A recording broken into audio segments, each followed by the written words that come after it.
نام نہیں لکھا بھائی نے، اس میں یہ کہتے ہیں کہ کیا فرض نماز کے سجدے میں ہم کوئی دعا مانگ سکتے ہیں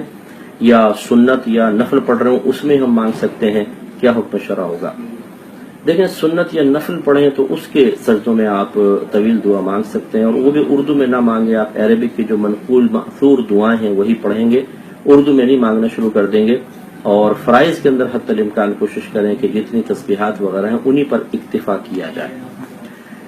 ایک ایوب صاحب ہیں USA سے، انہوں نے سوال بھیجا ہے، کہتے ہیں کہ فجر کا وقت کب تک ہوتا ہے؟ یہاں USA میں کہتے ہیں کہ سن رائز کے ٹائم تک ہوتا ہے، جبکہ سن رائز کے وقت تو اچھی خاصی روشنی ہو جاتی ہے۔ دیکھیں، یہ جس نے آپ کو کہا بالکل ٹھیک کہا، فجر کا وقت شروع ہوتا ہے جب سحری کا وقت ختم ہوتا ہے تو فجر کا وقت شروع ہو جاتا ہے، اور یہ ہر شخص پہچان نہیں سکتا ہے۔ یہ آپ کے پاس ایسے کیلنڈرز ہوں گے، اسلامک کیلنڈرز اور نمازوں کے اوقات کے آج کل سافٹ ویئرز وغیرہ بہت اچھے آ گئے ہیں، آپ کے وہاں پر بھی ایسے ہیں،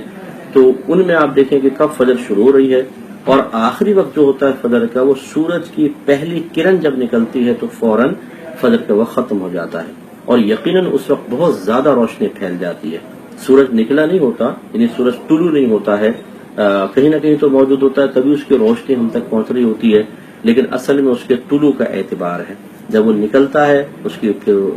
حدت اور اس کی لائٹ ہم تک پہنچتی ہے، سمجھ لیں، تو پھر یہ فجر کا وقت ختم ہوتا ہے۔ اور وہ ہر شخص، چونکہ ہم بلڈنگز میں رہتے ہیں، ہم ذرا نیچے ایریاز میں رہتے ہیں، تو ہمیں نہیں پتہ چل سکتا کہ کب سورج طلوع ہو رہا ہے، اسی لیے وہ سافٹ ویئرز کا آپ سہارا لیں۔ لیکن جو آپ نے لکھا وہ اس کے مطابق چاہے روشنی پھیل جائے، جب تک سن رائز نہیں ہوگا آپ کی فجر کا وقت قائم رہے گا۔ مصطفی ہوں گے شاید، یہ فرما رہے ہیں کہ ایک سوال یہ بھی ہے کہ امام امامت کرواتے ہوئے کیا نیت کرے گا؟ مطلب امام یہ نیت کرے گا جیسے ہم کرتے ہیں کہ زبان سے اگر کہنا چاہے، نیت کرتا ہوں 4 رکعت نماز ظہر فرض واسطے اللہ تعالیٰ کے منہ میرے قبلہ شریف کی طرف بحیثیت ان کے امام کے،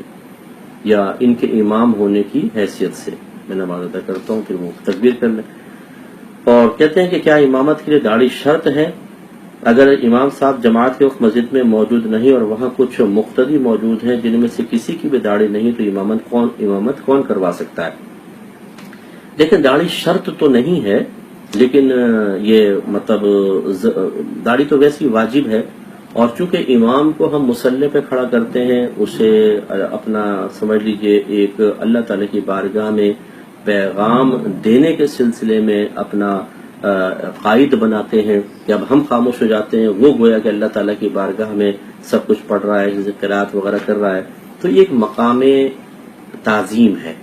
اور قرآن اور حدیث کی تعلیم کہتی ہے کہ مقام تعظیم پر کسی فاسق و فاجر کو کھڑا کرنے کی اجازت نہیں ہے۔ تو جمہور علماء کے نزدیک ایک مٹھی داڑھی یہ واجب ہے، ایک مٹھی اس طرح پکڑ لیں نیچے سے آپ کٹوا سکتے ہیں، تو یہ واجب ہے۔ اور ترک واجب وہ بھی اعلانی اگر کوئی کر رہا ہو تو وہ اس قابل نہیں ہے کہ اسے مقام تعظیم پر کھڑا کیا جائے۔ اس میں ہو سکتا ہے کوئی دلیل سے اختلاف کرے کہ وہ ہمارے پاس دلائل ہیں کہ خشخشی داڑھی بھی ہو سکتی ہے وغیرہ وغیرہ، یہ ان کے پاس دلائل ہیں، میں اس دلائل کو چیلنج ہی نہیں کر رہا ہوں، میں تو ان علماء کی بات کر رہا ہوں کہ جو صاحب تقوی، متقی، پرہیزگار، زبردست محققین، اور ان کے نزدیک یہی حکم ہے۔ تو اس لیے اگر اور داڑھی والے موجود ہیں اور امام ایسا ہے تو پھر اس کو ہٹا کے داڑھی والوں کو امام بنانا چاہیے۔ لیکن جیسے آپ نے کنڈیشن بیان فرمائی، اور اس طرح اکثر آفیسز میں بھی ہوتا ہے کہ نماز کا ٹائم ہو گیا، وہ جائے نماز کے سارے پہنچ گئے، کوئی داڑھی والا ہے ہی نہیں، تو اس صورت میں پھر کوئی بھی امامت کر سکتا ہے، اس صورت میں کر سکتا ہے، اور لیکن وہ ضروری ہے کہ امامت وہی کرے جس کو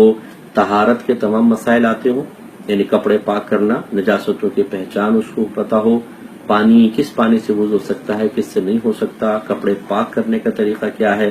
وضو کے تمام مسائل آتے ہوں، تیمم کے مسائل آتے ہوں، یہ بھی چلے تیمم کے نہیں بھی آتے تو وضو کے کم از کم ہوں، تیمم کے بھی ہوں تو زیادہ بہتر ہے۔ اس کے علاوہ غسل کے تمام مسائل اس کو معلوم ہونے چاہیے۔ اس کے بعد پھر نماز کی شرائط، نماز کے فرائض، نماز کے واجبات، نماز کس طرح ٹوٹ جاتی ہے، پھر اس کو قرات بالکل ٹھیک آنی چاہیے، تجوید وغیرہ اس کی درست ہو، پھر اس کو امامت کے مسائل پتہ ہوں کہ ایک امام کے لیے کن کن امور کا لحاظ رکھنا ضروری ہے، کہاں کہاں وہ لقمہ لے سکتا ہے، کہاں نہیں لے سکتا وغیرہ۔ یعنی جس نماز جس سے جن چیزوں سے ٹوٹ جاتی ہے، یہ تمام معلومات ہوں، پھر وہ مصلی پہ کھڑا ہونے کا اہل ہے. اور اگر ایسا کوئی بھی نہیں ہے تو سب علیحدہ نماز پڑھیں، یہی صحیح ہے. اب یہ نہیں ہے کہ چلو جو ہم جماعت سے پڑھ دیتے ہیں اور امام صاحب کو آتا جاتا کچھ بھی نہیں ہے، وہ امام بننے کے قابل ہی نہیں ہے. تو اس لیے ان چیزوں کا بھی ضرور خیال رکھیں. یہ ملک جان صاحب ہیں، یہ کہتے ہیں کہ اگر ہمیں پتہ نہیں ہے کہ امام کا عقیدہ کیسا ہے اور لیکن وہاں زیادہ تر امام بد عقیدہ ہی رہتے ہیں، تو کیا ایسے امام کے پیچھے نماز ادا کر سکتے ہیں؟ دیکھیں اگر واقعی آپ یہ سمجھتے ہیں کہ بد عقیدہ لوگ ہیں تو پھر اس بد عقیدے کے پیچھے نماز بالکل نہیں ہوتی. اس صورت میں آپ اپنا علیحدہ نماز پڑھیں گے.